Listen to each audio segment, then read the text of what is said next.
Bueno, les decía en el video anterior que íbamos a ingresar al último de los tipos de conflicto, que es atracción-rechazo. ¿Qué es atracción-rechazo? Parece el más fácil de todos. Sin embargo, no es tan sencillo. Atracción-rechazo es simplemente dos actitudes distintas, contradictorias, hacia un mismo objeto. Por ejemplo, eh, esta lapicera, entre que le tengo un afecto porque me la regaló alguien, ¿sí? Pero a la vez la odio porque, no sé, porque es de color celeste, azul y, no sé, y alguien que yo no quiero tiene una igual, ¿sí? No sé, el amor-odio que puedo llegar a tener con un ser que amo y que al mismo tiempo lo odio, no sé, amor-odio por una madre, ¿sí? Un ejemplo. O eh, una ex que me dejó por mi mejor amigo, entonces tengo una contradicción importante porque no puedo dejar de amarla, pero por otro lado la odio porque se fue con mi mejor amigo. Amor-odio, ¿sí? Amor-odio sobre una misma cosa. Vale decir, una contradicción o una actitud de contradicción, no, perdón, dos actitudes de contradicción sobre un mismo objeto o un mismo sujeto, en este caso. Eh, ¿Cómo le podemos llamar a esto? Le llamamos ambivalencia.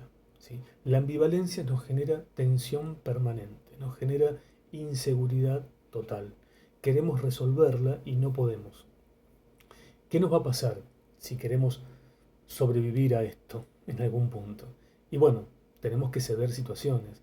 Tengo que empezar a amigarme, empezar a aceptar lo positivo y lo negativo de esta situación, lo positivo y lo negativo de este objeto, y de alguna forma poder solucionar, poder aplanar esta situación para no hacerla tan conflictiva o para no hacerla conflictiva o para no desarrollar una patología respecto a esto. Eh, es un conflicto ambivalente, ¿sí? De eso se trata.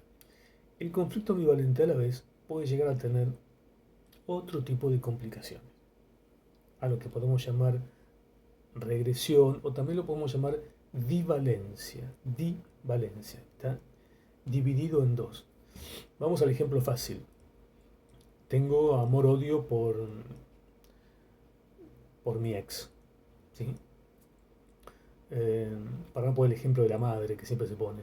Tengo amor-odio por mi ex.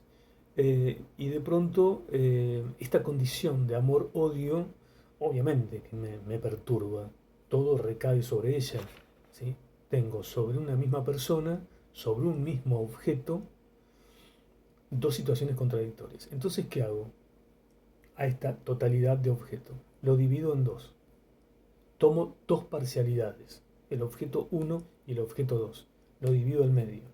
Entonces, sobre mi ex, ¿sí? ¿Qué hago? Sobre mi ex genero el amor. ¿Sí? El objeto uno es el amor. Lo pongo ahí. Ya no la odio. Es amor. Y en el objeto 2 dividido, que va a ser mi suegra, pongo el odio.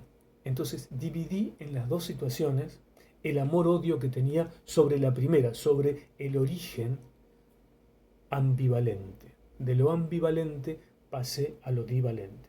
Es mucho, es muy complicado. Cuando esto se quiere resolver, obviamente tenemos que salir de esta divalencia y poder quizá aplicarlo para resolverlo en la ambivalencia, ¿sí? Para que lograr llegar a una sanidad, entre comillas. Se llama disociación esquizoide. Disociación, tomémosla en cuanto a su definición, una disociación es una desconexión, una ruptura, una incertidumbre, y esquizoide es un afecto aplanado, chico, escaso, ¿sí? Falta de, eso sería un poco la situación. Por supuesto que son situaciones que empiezan a aparecer en muchas cosas grandes y pequeñas de nuestra vida, y son contradictorias, son situaciones contradictorias en donde en las distintas áreas. ¿Recuerdan las áreas al principio? La uno, la 2, la 3, ¿sí?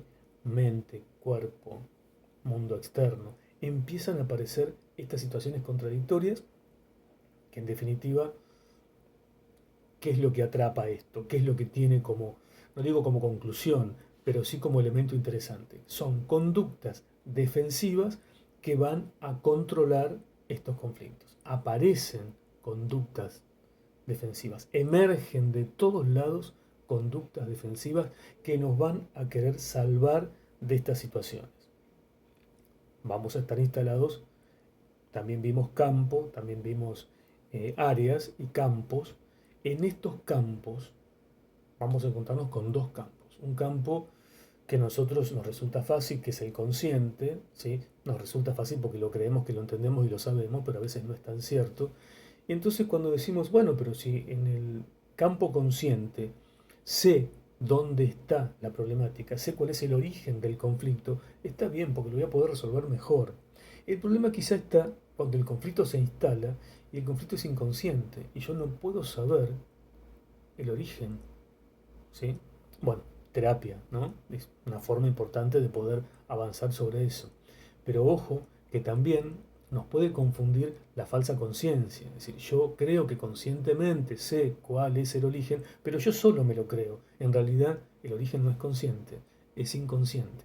Pero hay en mi ser una situación de creer que lo sé al origen, que lo hice consciente y que conozco cuál es el origen.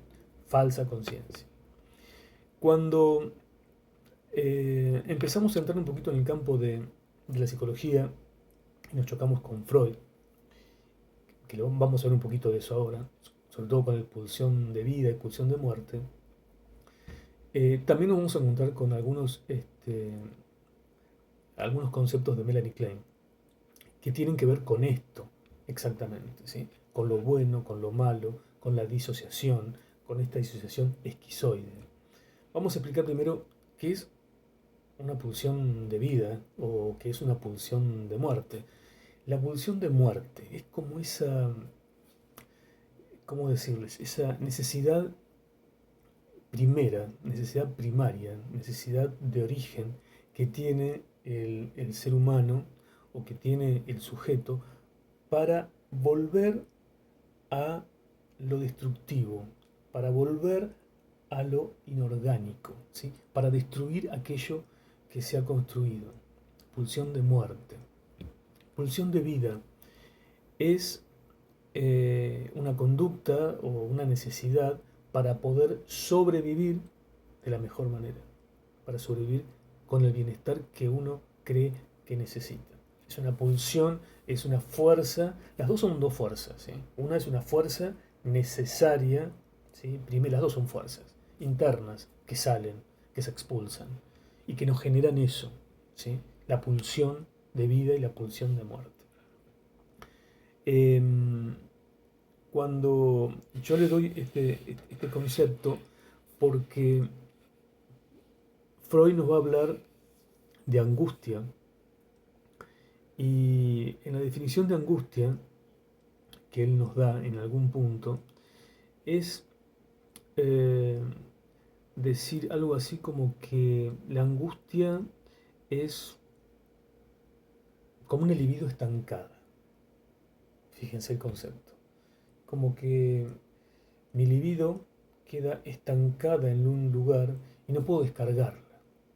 Al no poder descargarla, queda inhabilitada, queda colocada en algún punto, estancada, entonces no tiene forma de salir. O sea, hay fracasos. Vienen a la ayuda conductas defensivas. Muchas de esas conductas defensivas terminan fracasando, ¿sí? Ahora, también es cierto que más allá del fracaso, estas conductas, ¿sí? En el caso de la angustia, también son señales que aparecen de alarma para ver qué es lo que sucede y para generar movimientos en nosotros. Son conductas dinámicas. La ansiedad entonces es, también la angustia, son estados que desorganizan el organismo, lo desaceleran, lo enloquecen en algún punto, lo vuelven no organizado, ¿sí? El orden no empieza a estar en orden. Es como que el tablero empieza a desorganizarse, se patea el tablero y hay que volver al orden. ¿Por qué les cuento esto? Porque quiero entrar en Melanie Klein cuando habla de la elección de lo bueno y de lo malo. Ella habla de que, por ejemplo, imagínense un niño que ya viene con algunas pequeñas cosas instaladas de sus pulsiones.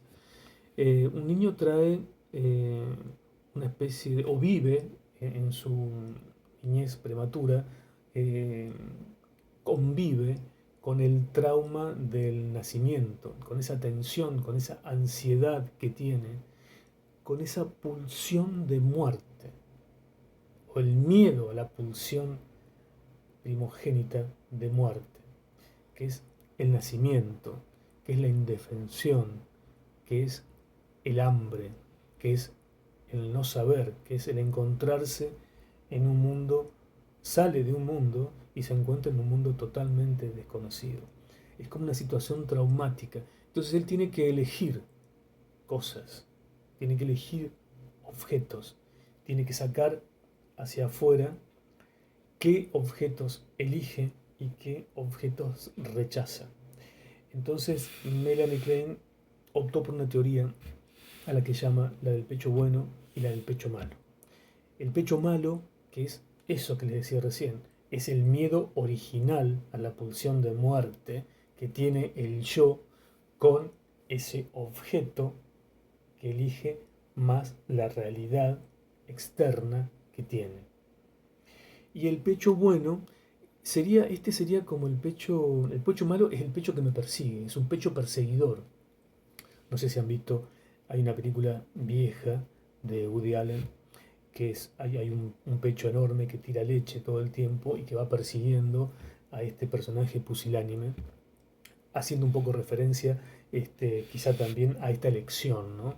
El tema del pecho es muy interesante cómo uno lo elige, en este caso siendo un niño. Entonces es un pecho perseguidor, el pecho malo. Y el pecho bueno es un pecho idealizado que tiene que ver o que está eh, en connivencia con la pulsión de vida. Elijo lo bueno. Es una experiencia gratificante, por decirlo de alguna manera, que experimenta el yo con el objeto elegido más esa realidad externa a la que larga todo hacia afuera. Entonces el niño cuando interpreta a su madre, no la interpreta en su totalidad, posiblemente la divide en dos, como decíamos en el video anterior. Dividida en dos, ¿qué significaría? Significaría que elige parcialmente dos partes, el pecho bueno y el pecho malo, el amor y el odio. Amo al pecho bueno, odio al pecho malo. Y lo exterioriza, lo lleva hacia afuera. ¿Qué podemos decir en síntesis de esto? Que el conflicto es una lucha entre estructuras, entre conductas, entre energías dentro del hombre.